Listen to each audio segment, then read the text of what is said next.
Apa kabar kawan-kawan? Kita hidup dalam dunia yang penuh dengan tekanan untuk sukses, bahagia, dan tampak sempurna sepanjang waktu. Tapi, apakah itu benar-benar yang kita inginkan? Mark Manson mengajukan pertanyaan yang menarik dalam bukunya, Apa yang benar-benar penting dalam hidup kita?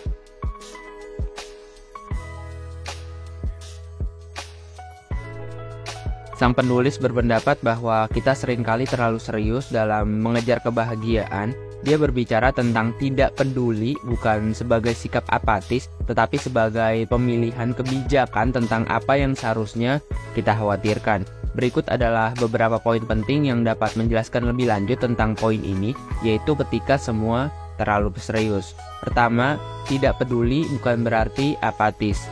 Sang penulis tidak mengajak kita untuk menjadi apatis atau acuh tak acuh terhadap hidup. Sebaliknya, dia mengusulkan agar kita lebih selektif dalam memilih apa yang benar-benar kita pedulikan. Terlalu sering kita khawatir tentang hal-hal yang sebenarnya tidak begitu penting, dan itu hanya meningkatkan stres dan kecemasan kita. 2. Memilih perjuangan yang benar. Konsep ini mengajak kita untuk memilih perjuangan yang sesuai dengan nilai dan tujuan kita yang sejati. Alih-alih mencoba mengejar perjuangan yang ditentukan oleh masyarakat atau orang lain, kita harus berani memilih apa yang benar-benar kita pedulikan dan rela berjuang untuk itu. 3. Merangkul ketidaksempurnaan. Terlalu sering kita berusaha mencapai tingkat kesempurnaan yang tidak realistis dalam berbagai aspek kehidupan kita, baik itu dalam penampilan fisik, pencapaian karir, atau hubungan sosial. Sang penulis mengingatkan kita bahwa ketidaksempurnaan adalah bagian alami dari kehidupan dan kita harus merangkulnya daripada berjuang untuk menjadi sempurna. 4. Kebahagiaan di sini dan sekarang. Konsep ketika semua terlalu serius juga mencangkup ide bahwa kita tidak perlu terus-menerus mencari kebahagiaan di masa depan. Kebahagiaan dapat ditemukan di sini dan saat ini, dengan menerima diri sendiri dan realitas saat ini. 5. Kejujuran pada diri sendiri. Bagian dari ketika kita terlalu serius adalah berbicara jujur pada diri sendiri. Terlalu sering kita bisa berbohong kepada diri sendiri tentang apa yang benar-benar kita inginkan atau bagaimana kita merasa. Sang penulis mengajak kita untuk berani menghadapi kenyataan, bahkan jika itu tidak selalu menyenangkan. Dengan kata lain, ketika semua terlalu serius adalah panggilan untuk hidup dengan lebih santai, lebih sadar, dan lebih bijaksana. Ini bukan tentang mengabaikan tanggung jawab atau menjadi acuh tak acuh, tetapi tentang mengarahkan perhatian dan energi kita ke hal-hal yang benar-benar penting bagi kita dan merangkul kehidupan dengan sikap yang lebih positif dan seimbang. Salah satu konsep kunci dalam buku ini adalah nilai-nilai hidup. Sang penulis menyarankan kita untuk menjelajahi dan menentukan apa yang benar-benar kita hargai dalam hidup. Ketika kita hidup sesuai dengan nilai itu, kita akan merasa lebih bermakna. Berikut adalah penjelasan lebih lanjut tentang konsep ini. Yang pertama itu adalah identifikasi nilai-nilai Anda. Langkah pertama dalam memahami nilai hidup Anda adalah mengidentifikasinya. Apa yang benar-benar Anda anggap penting dalam hidup. Ini bisa mencakup nilai-nilai seperti integritas, kebebasan, cinta, keluarga, pertemanan, pencapaian pribadi, kesehatan, atau kontribusi sosial. Setiap individu memiliki kombinasi nilai yang unik. 2. Prioritaskan nilai-nilai Anda. Setelah mengidentifikasi nilai-nilai Anda, langkah berikutnya adalah memprioritaskannya. Ini berarti menentukan nilai-nilai yang paling penting bagi Anda dan yang akan menjadi panduan dalam pengambilan keputusan. Ketika Anda memahami apa yang benar-benar Anda pedulikan, Anda dapat membuat pilihan yang lebih baik dalam hidup.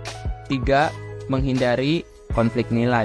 Dalam beberapa situasi, nilai yang berbeda bisa bertentangan satu sama lain. Pemahaman yang baik tentang nilai-nilai Anda dapat membantu Anda mengatasi konflik ini dengan cara yang paling sesuai dengan prinsip-prinsip yang Anda pegang. Ini juga dapat membantu menghindari penyelesaian atau pertentangan internal. 4. Kebahagiaan dan makna. Hidup sesuai dengan nilai-nilai yang sesuai dengan diri Anda dapat memberikan perasaan kebahagiaan dan makna yang lebih besar dalam hidup. Ketika Anda menjalani hidup sesuai dengan apa yang benar-benar Anda pedulikan, Anda cenderung merasa lebih puas. Secara keseluruhan, memahami dan hidup sesuai dengan nilai-nilai hidup Anda adalah cara yang efektif untuk membimbing perjalanan hidup Anda menuju kebahagiaan, makna, dan kepuasan yang lebih besar. Ini membantu Anda menjalani hidup dengan integritas, konsistensi, dan tujuan yang lebih jelas.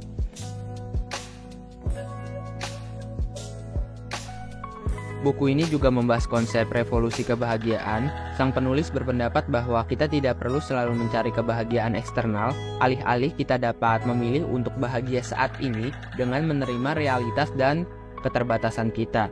Berikut adalah penjelasan lebih lanjut tentang konsep ini. Pertama, mencari kebahagiaan di masa depan. Banyak orang menganggap bahwa kebahagiaan akan muncul di masa depan setelah mereka mencapai sesuatu seperti mencapai kesuksesan karir, memiliki rumah besar, atau memiliki pasangan hidup. Resolusi kebahagiaan menunjukkan bahwa mencari kebahagiaan terus-menerus di masa depan hanya akan membuat kita merasa tidak puas saat ini. 2. Pilihan untuk bahagia. Konsep ini mengajak kita untuk membuat pilihan sadar untuk kebahagiaan. Ini berarti kita dapat memilih untuk merasa bahagia saat ini, bahwa jika situasi atau lingkungan kita tidak sempurna, ini adalah pertanyaan bahwa kebahagiaan adalah lebih dari sekedar lingkungan atau kondisi eksternal. Itu adalah pilihan internal. 3. Penerimaan realitas. Resolusi kebahagiaan juga mencangkup penerimaan realitas dan kesadaran kita saat ini. Daripada selalu mencari perubahan atau mencoba menghindari ketidaknyamanan, kita dapat merangkul realitas apa adanya dan menemukan kebahagiaan dalam menghadapinya. 4. Menghargai kebahagiaan kecil.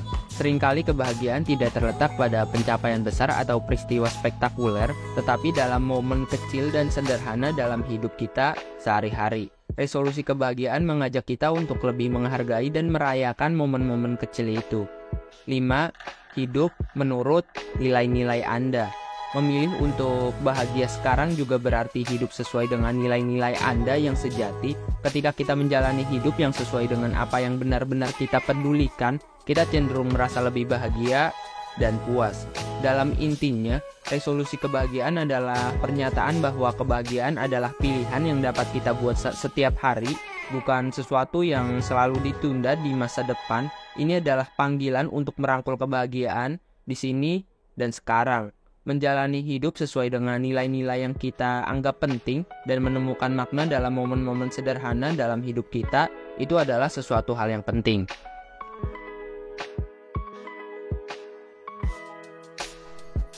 Sang penulis dikenal karena kejujurannya yang tajam. Dia mengatakan bahwa terlalu banyak orang berbohong pada diri sendiri tentang apa yang mereka inginkan dalam hidup. Dia mengajak kita untuk berbicara jujur kepada diri sendiri, bahkan jika kejujurannya menyakitkan. Berikut adalah penjelasan lebih lanjut tentang konsep ini. Yang pertama itu adalah kejujuran sebagai dasar hubungan yang sehat.